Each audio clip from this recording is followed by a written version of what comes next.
Hello guys, how are you? Hope you all are doing well. Today I am back with one of the most interesting video. In this video tutorial guys, we will learn how to permanently close your Amazon account.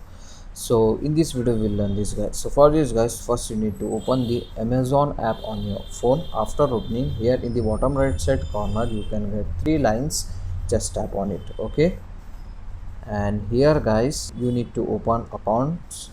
In the accounts, scroll down. Here at the end you can get the option close your Amazon account. Just tap on it, scroll down, and here if you want to close your Amazon account permanently, just you need to check this box. Yes, I want to permanently close my Amazon account and delete my data. Just you need to check this box and just tap on close my account. That's it.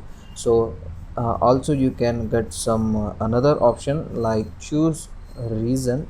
As you can see, I am not using this account, so from here guys you can easily able to close your Amazon account. That's it. So that's it for today guys, the short and very simple video. Hope you enjoy this. If you enjoy, please guys don't go back without like, share and subscribe to our channel. Thank you very much.